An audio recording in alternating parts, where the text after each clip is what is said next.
47 districts of these states, which were represented by the district collectors, were engaged in a comprehensive dialogue by the Union Ministry of Health and Family Welfare. वहां हमने राज्यों से ये निवेदन किया और जिला अधिकारियों से भी ये निवेदन किया कि अगर आपके यहाँ केसेस बढ़ रहे हैं तो आपके यहाँ टेस्ट्स की संख्या क्यों नहीं बढ़ रही है। तो आवश्यकता इस बात की है कि आप टेस्ट्स को बढ़ाएं और उसमें विशेष फोकस आरटी-पीसीआर टेस्ट्स पर दें।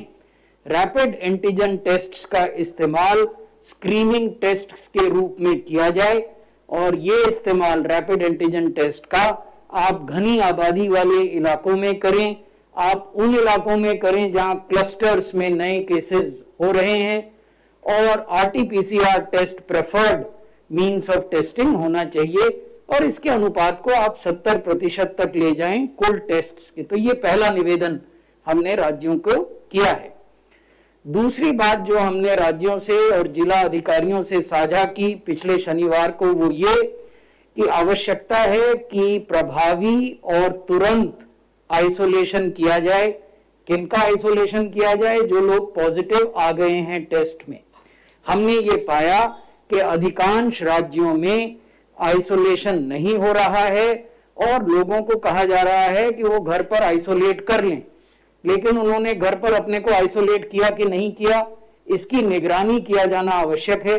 जो आदमी घर पर आइसोलेशन में है, क्या वो घर के अन्य लोगों से मिलजुल रहा है, क्या वो घर से बाहर जा रहा है, उसकी भी निगरानी होना जरूरी है। और अगर आप ये सब नहीं कर सकते हैं तो आवश्यकता इस बात की है कि ऐसे लोगों को इंस्टीट्यूशनली क्वारंटाइन किया जाए या आइसोलेट किया जाए। और इसमें कोई नई बात नहीं है, पिछले 1 साल 2 महीने से हम ये करते आए हैं और बड़े प्रभावी रूप से करते आए हैं। दिल्ली ने ये किया है और ये करके ही दिल्ली ने अपने सर्जिंग नंबर्स पर काबू पाया था। तो ये दूसरी बात हमने उनसे कही है। हमने ये भी कहा है कि जो व्यक्ति पॉजिटिव हो जाता है उसके क्लोज कॉन्टैक्ट्स की ट्रेसिंग होनी चाहिए और पहले 72 घंटे में होनी चाहिए, पहले 3 दिन में।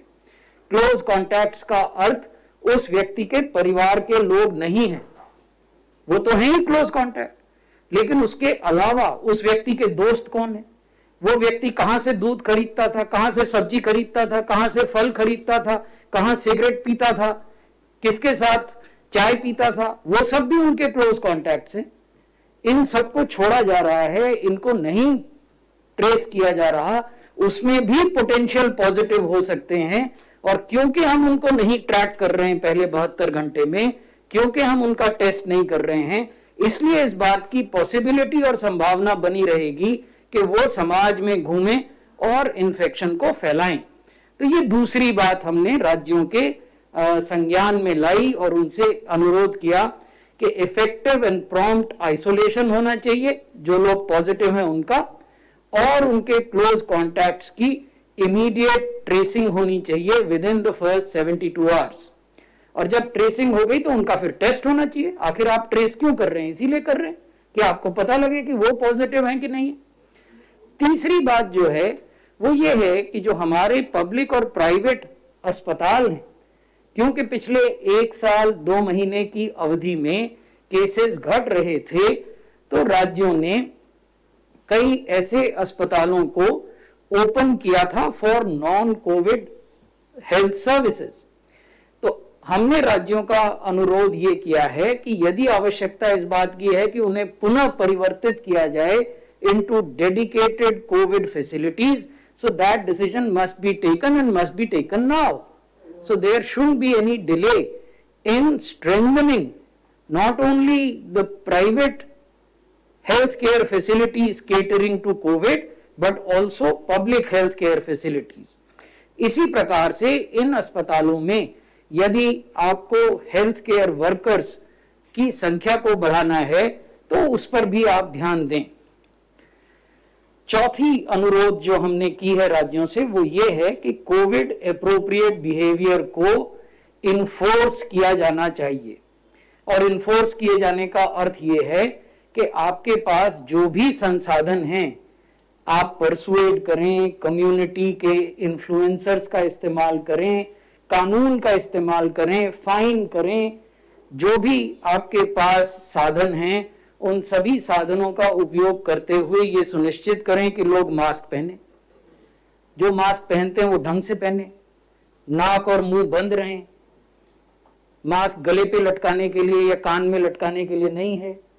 उसी प्रकार से लोग अपने हाथों को धोएं साबुन और पानी से या सैनिटाइजर से, भीड़ भाड़ वाले जगहों पर न जाएं।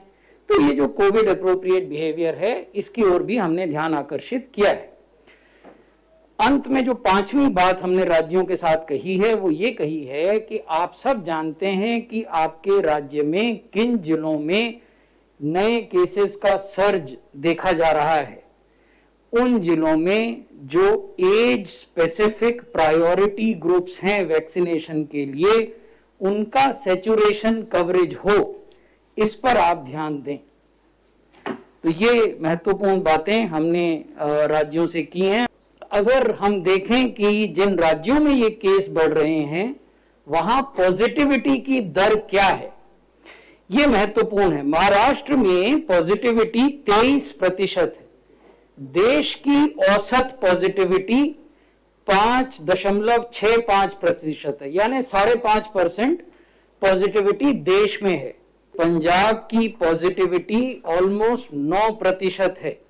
इसका अर्थ ये है कि आप पर्याप्त संख्या में टेस्ट नहीं कर रहे हैं, और आप जितने पॉजिटिव लोग हैं न तो उनको चिन्हित कर पा रहे हैं और न ही उनको अलग से फिजिकली आइसोलेट कर पा रहे हैं।